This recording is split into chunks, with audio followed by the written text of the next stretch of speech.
Okay, excuse my filthy craft paper.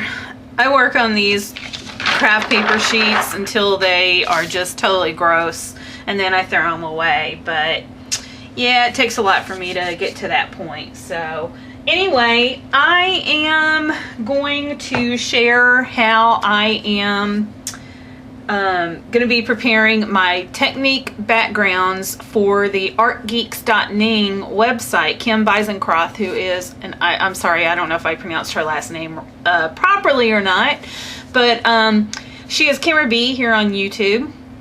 And she is the instructor for the Finish in 5 on the ArtGeeks website.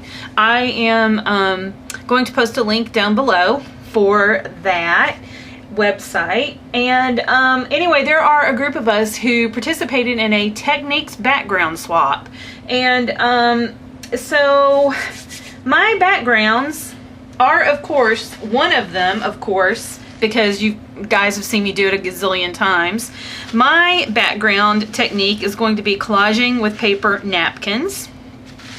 And as well as another one I get to do is using this wonderful Lutrador. And I love, love, love this material. You can do all sorts of things with this. You can run this through an inkjet printer. You can melt it with either your heat gun or just a hot marks tool. I've seen all kinds of wonderful techniques using this. Of course, Leslie Riley is the queen of Lutrador techniques. I use her tap paper, as you've seen me do on here as well. But I have never done this before, so I'm really looking forward to doing this technique. And you can pick up these Lutrador sheets. I believe you can get it by the roll too. But I did find this at Joann, my local Joann here in Sarasota. And it comes in a package of 10 sheets, and this weight is 70 grams. I believe they have 3 different weights for this. And I think this is the mid-range weight, that's 70 grams. So, and I think it's $7 a pack for the 10 sheets. And they had their coupon promotion this week, so I had to get 2 packs for 50% off. So I got 2 packs basically for the same price as one. So 20 sheets for $7, which was an awesome, good deal. So anyway, so these are the 2 technique backgrounds that I am going to work on. And because there are 21 people participating per group, and there's 2 groups, I have to do 21 techniques using napkin collage and 21 using the Lutrador. So they're basically going to be all the same. I'm just going to be cutting it up into the 21 pieces, but it has to be 4x6 piece. So what I thought I would do is use this big Canson watercolor because it's 140 pounds, so it's really strong, rigid material that will hold up to what I'm going to be doing to it. So, and it's 12 by 18. My sheets have to be 4 by 6. So that's, I think, pretty well divisible into that 12 by 18. I'll have to figure out the orientation. I suck at math, which is actually kind of ironic because I'm an accountant. But, but as anyone knows, accountants just use calculators. I suck at math, but I'm a whiz on a calculator. So, but anyway, so yeah, I'm thinking I'm just going to make massive sheets. As Kim instructed, that was the best way to do it, and I'm definitely going to take her tip on that. Instead of doing 21 individual 4x6 sheets, I'm just going to do a mass, however many sheets I need to do to get 21 out of them, and then cut them up. So this is just the first step, and I'll be back with the first technique. Okay, so all I did was take some of my scrap napkins that I had left over from other projects, and that's what I'm using for this project. Normally I may take a little bit more deliberation in how, the patterns that I'm going to use for whatever project, but since this is just a techniques background, I've just kind of got like a hodgepodge of different napkins here, trying to keep them close, pretty close to, the same kind of pattern. But again, I'm not being, just very deliberate with that. And I have already taken the backing off of these napkins except for this one, just so I can show you. Most of these napkins do come in either, you know, they have two single or two double ply attached to this top, you know, decorated napkin. So you want to make sure you get those off. And what I do is I have just regular Scotch removable tape, and I've just kind of, you can do it however you want, but I find this is the easiest. And you know, I just attach them like so, take off that layer. This is one that's got two, and then you can grab it, grabs onto that so that it gets it started for you, and get that off. And the reason you do that is that to keep it from like bubbling up, or you know, there's a possibility, well of course with the medium that you're using, I guess there's not really a possibility of that top layer coming up, but I just find working with taking that backing off the best. So, and you may get a little bit of tearage, but it really doesn't matter because this is a background. This isn't your main focal point of your piece that you're working on.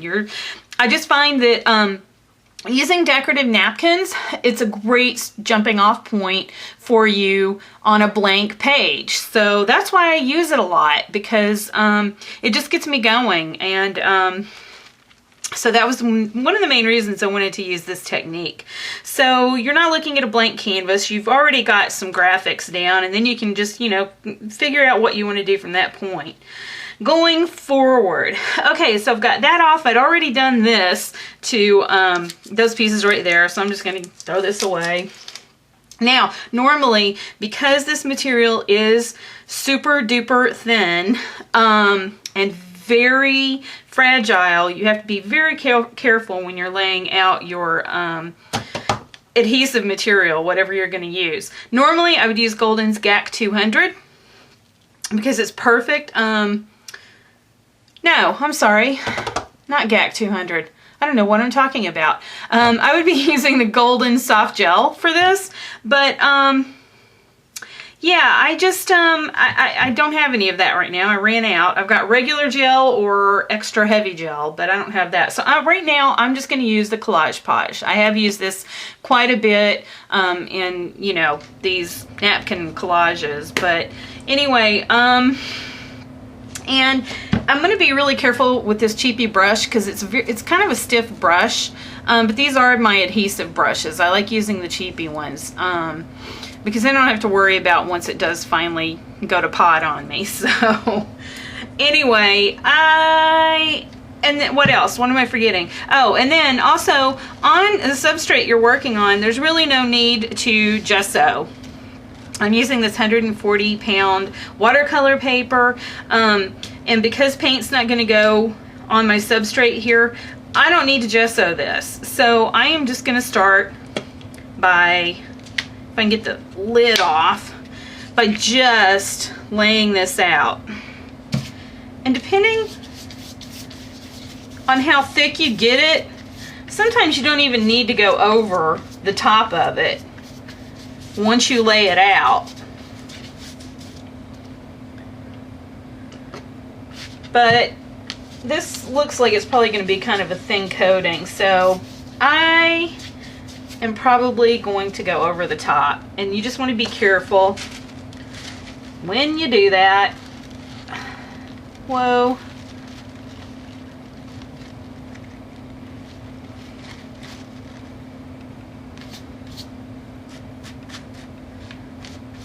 And again, I don't care if there are wrinkles because that just adds to the texture. Again, you've heard me say that over and over if you've ever watched any of my videos. But now I am going to be really careful because I don't want to really tear this, because since it is a background technique and it's going to be pretty much the only thing on here, I do want to keep it kind of intact. So then I'm just going over it and just kind of getting those air bubbles out, but also just leaving, not worrying too much about the wrinkles. And that's why I love working with this tissue paper, because it just kind of melds into the substrate you're working on. So, I'm sorry I keep moving this thing around on ya.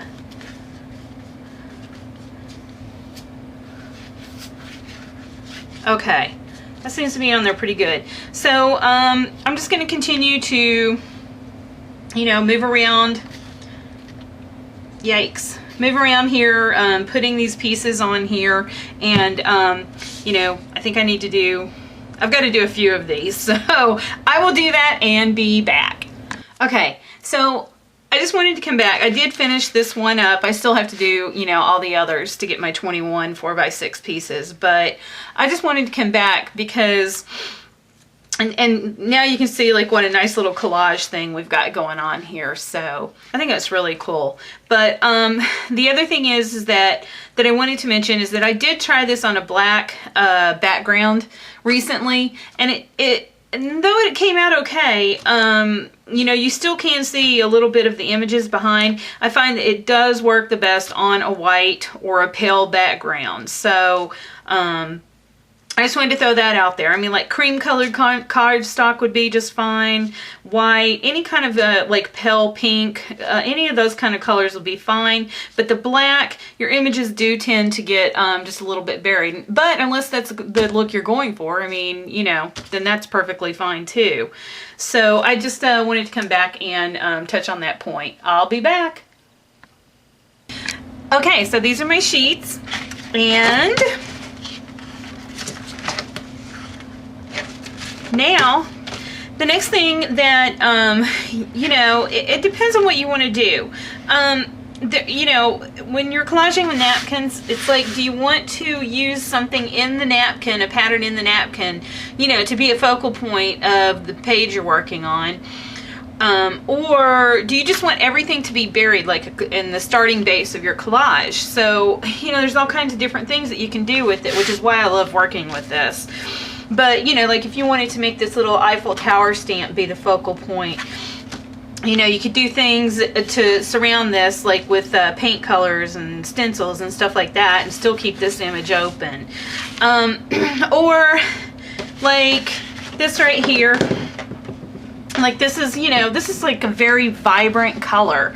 So it may be too vibrant. So maybe you want to tone it down, in which case you would use like a, you know, a wash to, you know, kind of mute that color out some. Or you may be in a mood to have this vibrant color and you don't want to mute it, so you just work around it that way. I mean, it's just really like totally open to you and what your project is. So I think for the sake of doing this technique background though, what I'm going to do is a combination of a couple of things. I think on this one, what I'm going to do is I'm going to do a gesso whitewash. Now this is an 8-ounce bottle, and it's 4 ounces of gesso and 4 ounces of water. It's just a muted gesso wash because I don't want to completely cover up the background.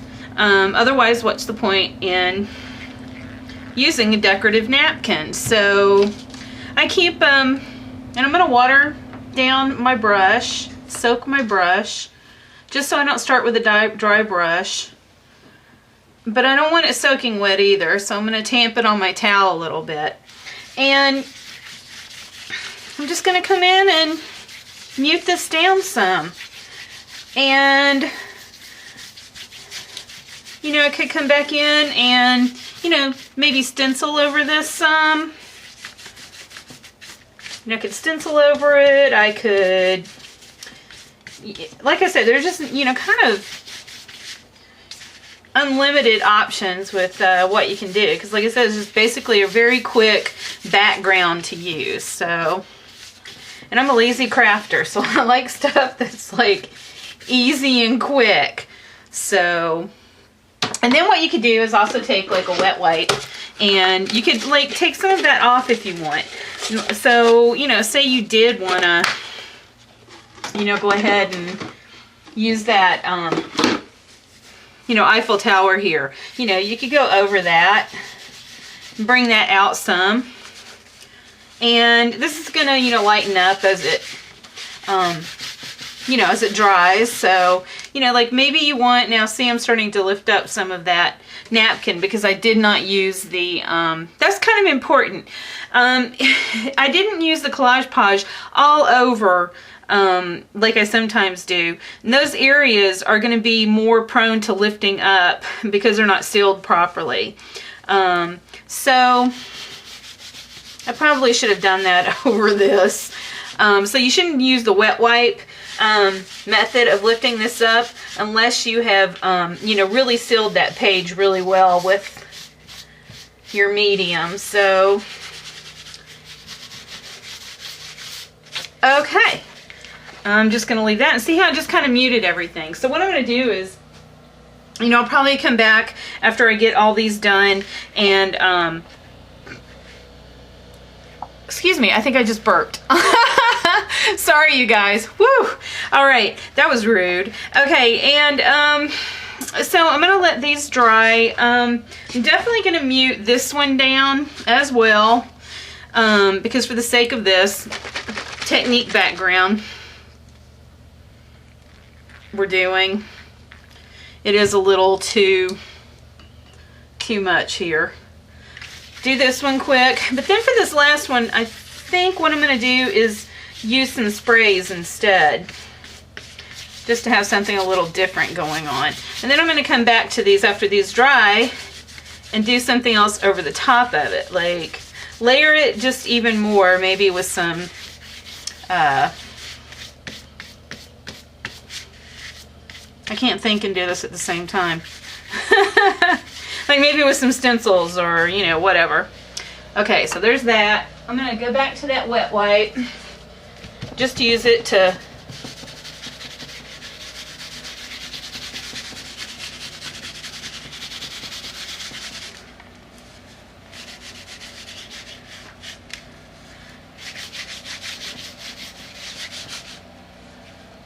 kind of lift that up a little bit. See how it totally muted those reds down? And you can go as dark with that or as light as you want. Just depends on how much coverage you want to have on a piece. And then for this last one, I guess what I want to do on this one is use some Lindy stamp gang. I love having a little bit of sparkly sheen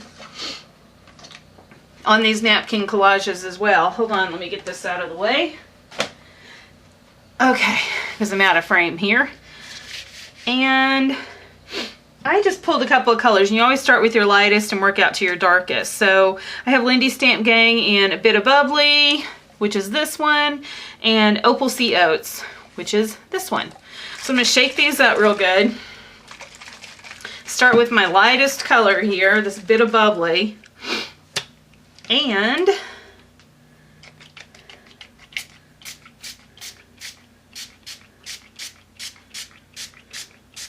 wow, that's like really light. You really can't even see that. So let's try the Opal Sea Oats. And then maybe I'll just go to an even darker color.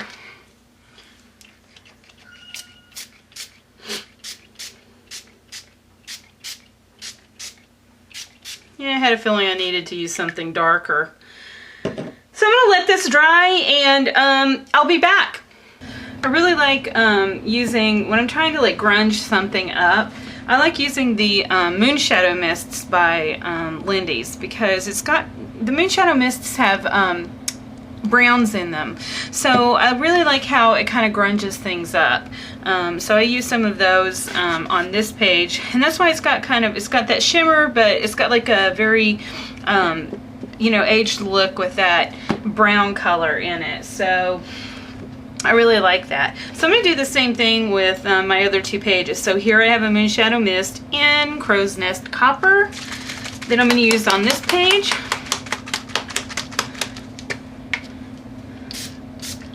And then after this is all done, I'll come back in and do like maybe another final step or two. So just to finish it off. Oh, of course. Oh, alright, I won't say anything about the sprayer. You guys have heard me complain about that one too many times. Alright, let me come in with another color. I will use one that is not in a Lindy's bottle because I know it won't clog. Here we go. I'm going to use this Burnished Brass. I love that color. I don't know if you can see that. Beautiful.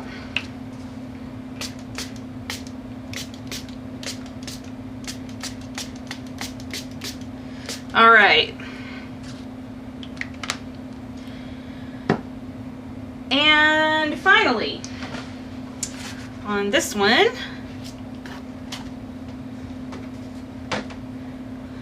I am going to use the Bucket of Blood Red. Again, another Moonshadow Mist. We'll see how long this sprayer holds out. I did get all new sprayers on my last order from them. They said, finally, new sprayers. Truly, these are the ones that don't clog, but yeah, they still do.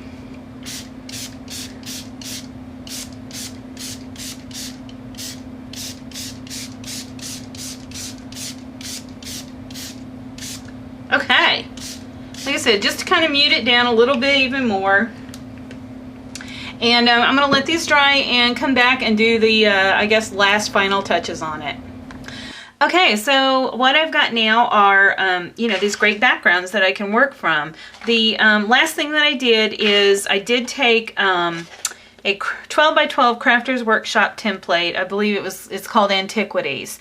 And you want to use something that will leave you a big area for a background so that you can still see, you know, your napkin collage underneath, unless that's, you know, unless you want to cover it up and that's what you're going for. But anyway, so I applied it with some Pabio Studio copper paints, just to have like a metallic look to it.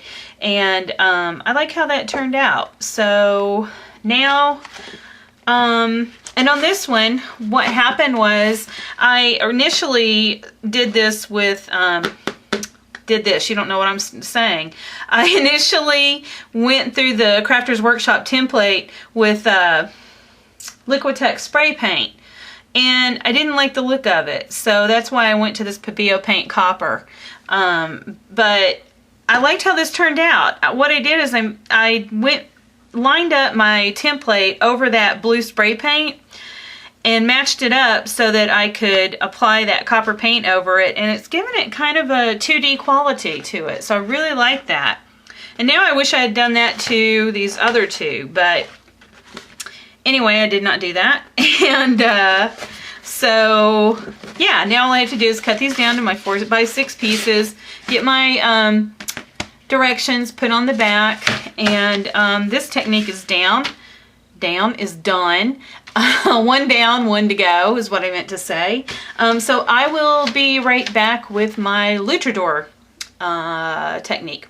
Okay, I'm back. I couldn't just leave it alone. I decided what I'm going to do. I got all these cut down, which 3 of those 12 by 18 sheets made more than enough of these 4 by 6 sheets that I need to send off. So that was perfect. And the other thing that really helped this job a lot, because this is 140-pound watercolor paper, very thick for paper cutting. I had those 3 sheets. This Fiskars Precision trimmer, oh, so awesome. This cuts through chipboard. I love this thing. So I was able to take those 340-pound watercolor sheets and get everything. I could put 3 of them in here at the same time and cut it down to what I needed here. Made that job go so quickly. So anyway, but enough of me talking about how much I'm in love with this trimmer here.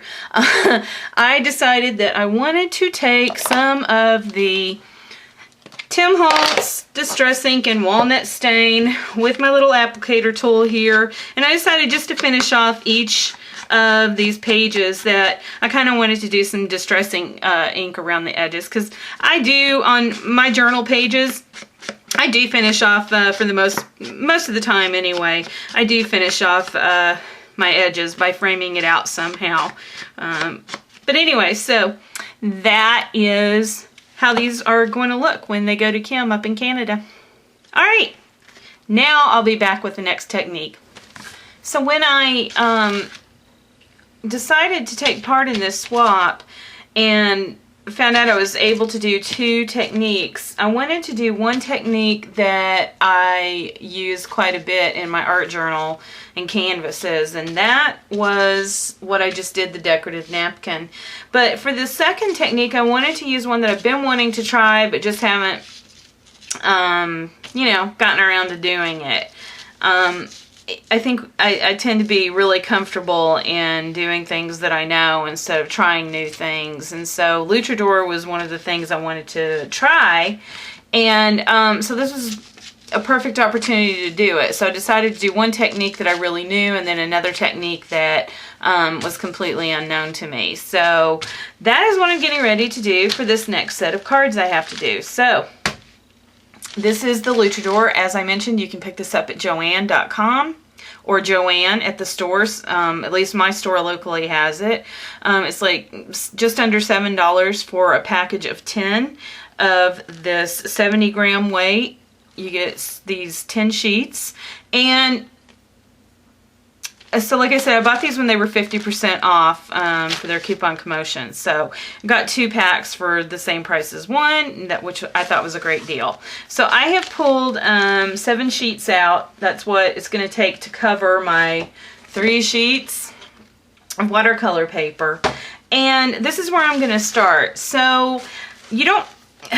The great thing about Lutrador is that it's a non-woven stabilizer. And you can't tear it. It's just great. This would be great for like die cutting because you can tear it and it has all these, you know, it's very fibrous, but you know, when you tear it, it won't fray. So that's the advantage to doing that. So to using this. That's why I figured it'd be really great in your die cutting machine. So I will experiment with that later too. But for the sake of this, my intention is to paint this and stamp over it, and then use my heat gun on it to burn it and open it up. And I'm going to paint another color, a complementary color on this page on my watercolor paper. And then I want to apply it with, you know, like a matte gel medium or something like that.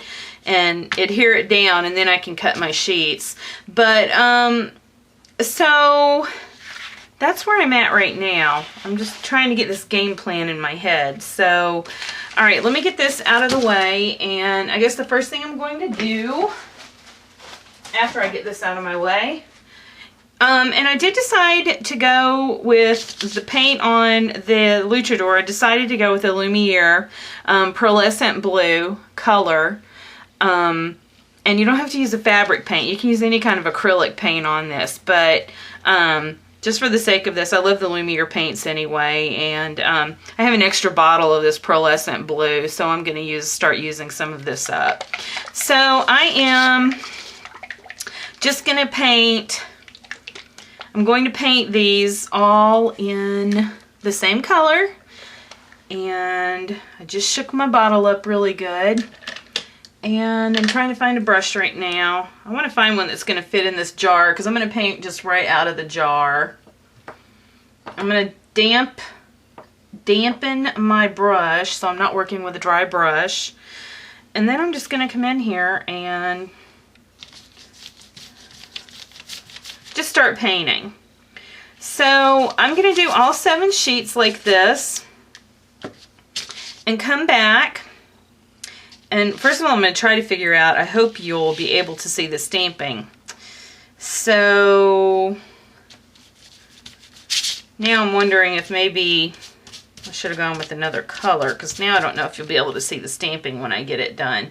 But anyway, and then I'm going to gesso this watercolor paper. I'm going to gesso it and come back in with a complementary color, which is orange to blue. So I'm going to use this Pabio Studios orange iridescent paint as the base after the gesso dries on this. So I'll be back after all of that is done. Okay, so as I thought, I did not like the blue on the Lutrador. So I decided to go with blue as my paint color on my background. So I'm going to move this out of the way. And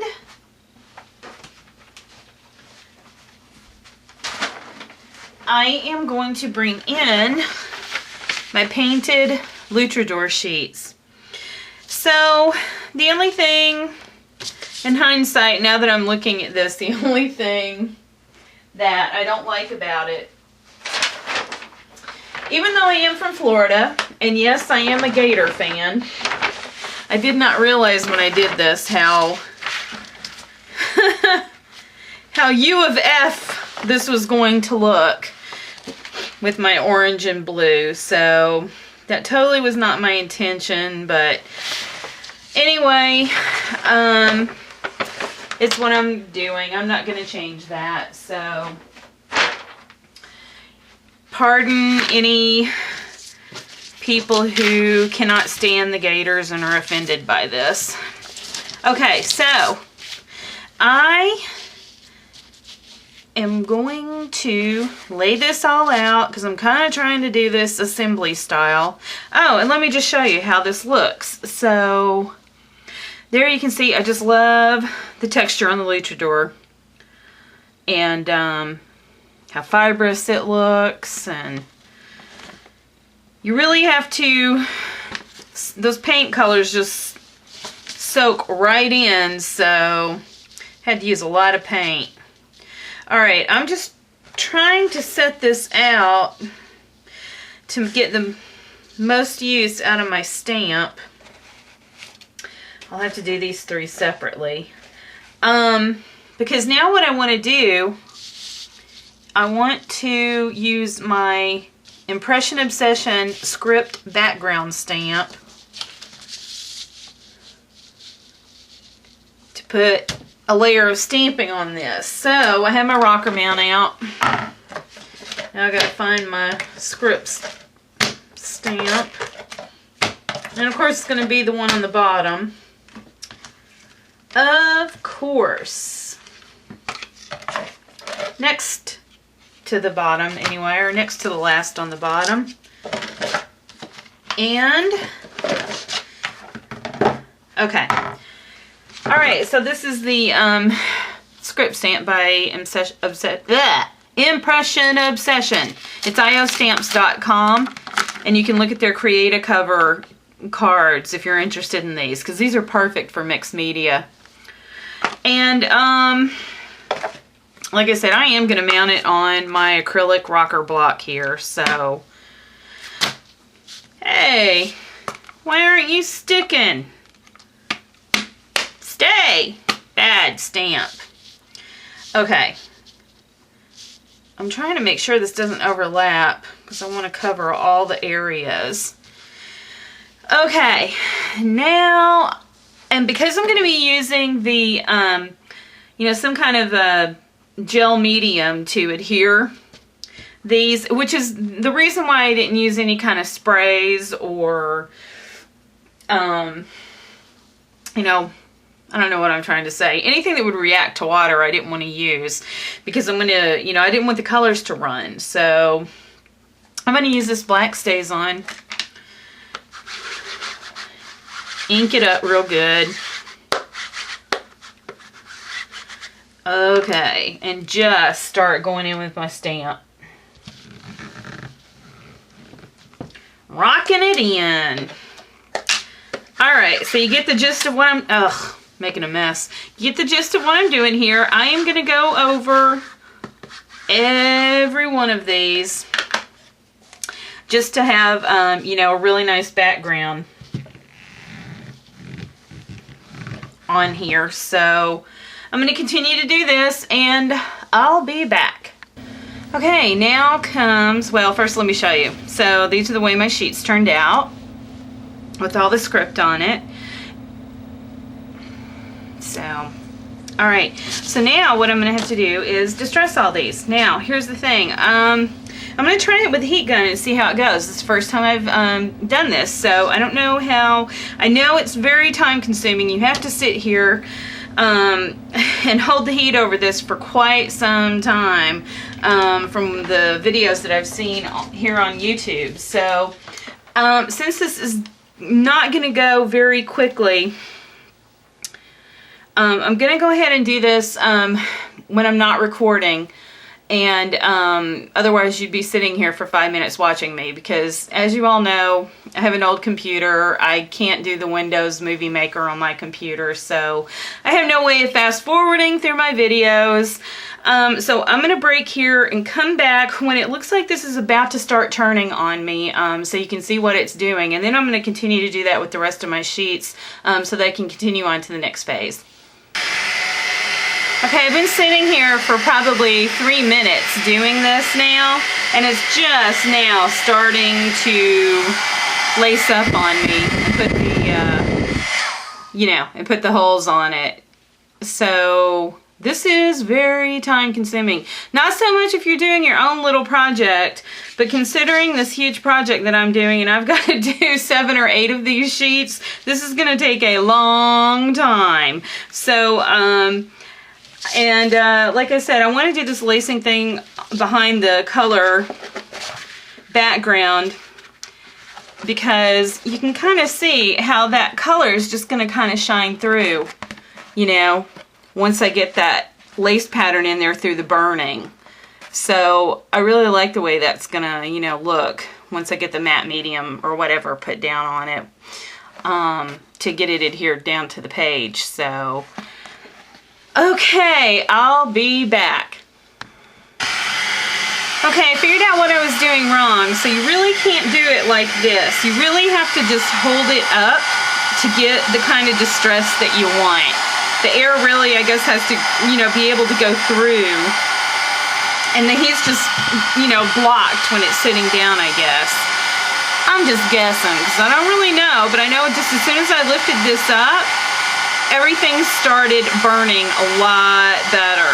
So I figured I would come back just to finish up this one little corner, just so you could see as it's doing it. And you have to do it controlled, because once the hole starts, just watch it, because you don't know how, depends on how big you want your hole. And like come on the edge like I just did there, like that, to distress your edges a little bit more. And there are thicker areas of material, of these fibers, than others. So there's like really thin areas, and those are the ones that burn really easily. And there's like these thicker areas that just don't burn quite as well. So I think, yeah, this sheet here has taken me about 5 minutes to do. So to do a whole sheet, you do have to have some patience. Now, like I said, I got to do like 7 more of these to get it to fit on my 3 watercolor sheets that I've got, because I want to cover the entire area for this background technique. So anyway, so there you can see the distressing that it did. So as you can see on my sheet, how that's going to kind of, be looking once I get it adhered down.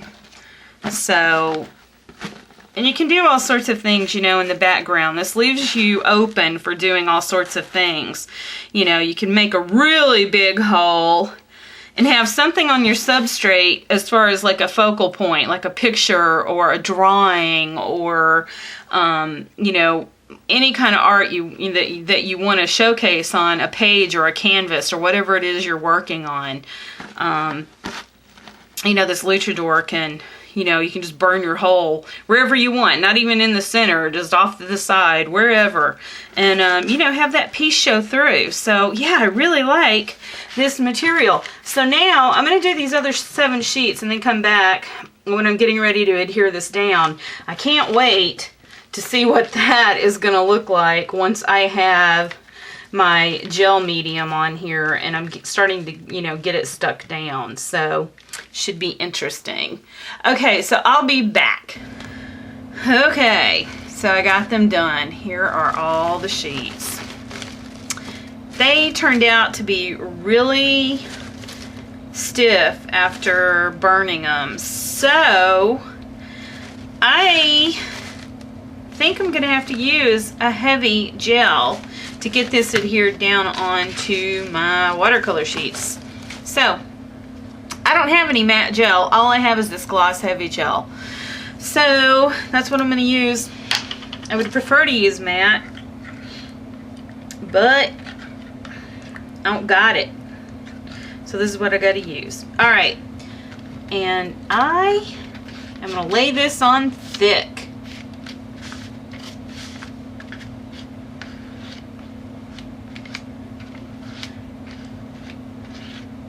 Because I want these to be on here and not go anywhere. So this is a messy job.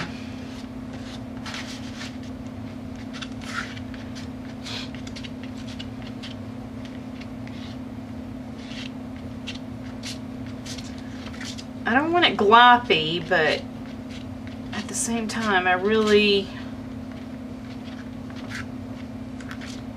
want to make sure I have good coverage.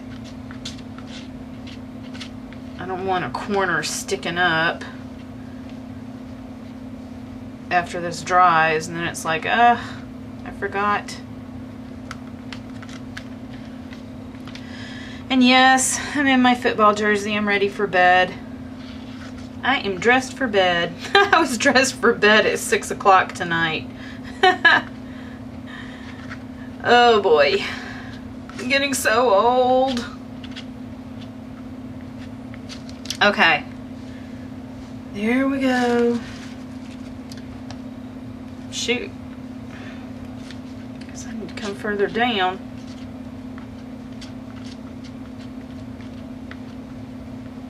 Alright.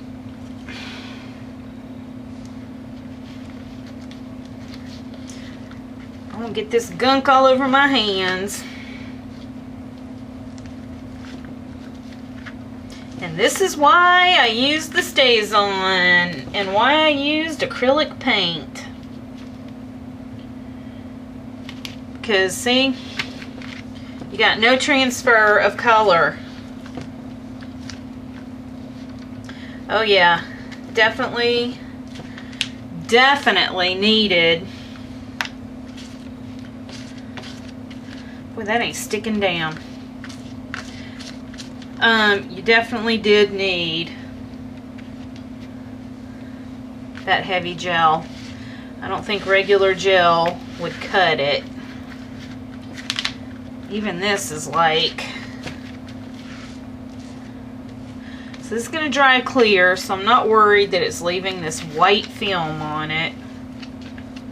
I am worried that I'm making a mess behind it because I still have to put my, well, my directions I guess will cover that, so it doesn't really matter. Doggone it. Yeah, I need to lay a much thicker coat of this on than what I did, so... because that is not sticking. Yeah, that's doing a crap job. Here we go. I'm going to lay it on top. Scrape it up. Come on, dude. Stick down. Oh, I can't believe I gotta do 3 sheets like this. I'm going to go through a lot of product.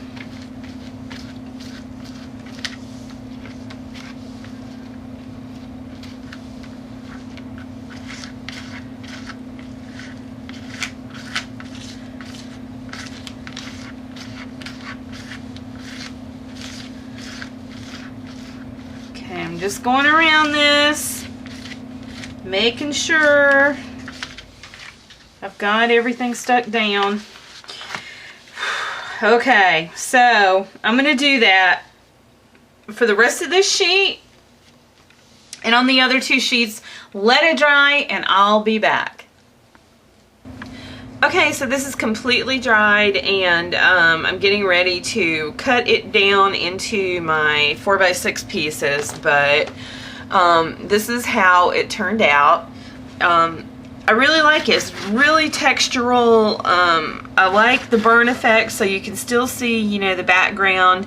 There's some really sheer parts of this, so even if it's not burned through, you still see, you know, some of that background through that sheer part. So yeah, it's for this big of a project that I'm doing, because I still have to do my 2 other sheets just like this, you know, this heavy gel, you know, is $12, you know, for this bottle. So, and I've already gone through more than half a bottle, you know, to get this adhered down, because this material, like I said, is super stiff. It's really hard to get stuck down. So, but you know, when you're working on your own project, it's no big deal, because, you know, you don't have to do 3 of these huge sheets. But yeah, now I'm wishing I'd picked another you know, technique to do now, because this turned out being a really expensive thing to do, because I'm gonna have to go get another bottle of this to finish this project up.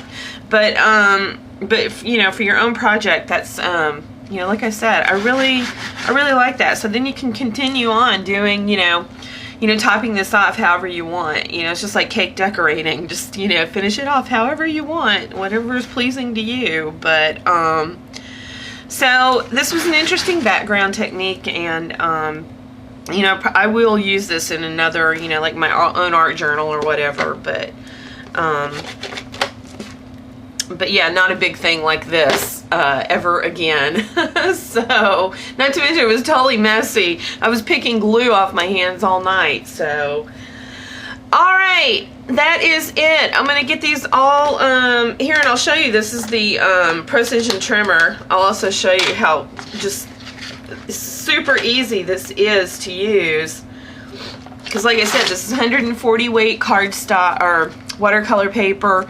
It's got the Lutrador on top. It's super thick. You know, you couldn't really do this through a normal trimmer. So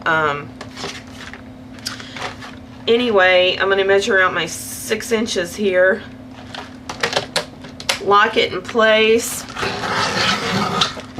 And that's how easy it does it. So yeah, for doing heavy chipboard and cardboard, just the heavier weight material, this Fiskars Precision is just great. So yeah, so I'm gonna finish cutting this up and try to get this project finished so I can get it sent off to Kim up in Canada. So thanks for watching, you guys, and I'll be back later.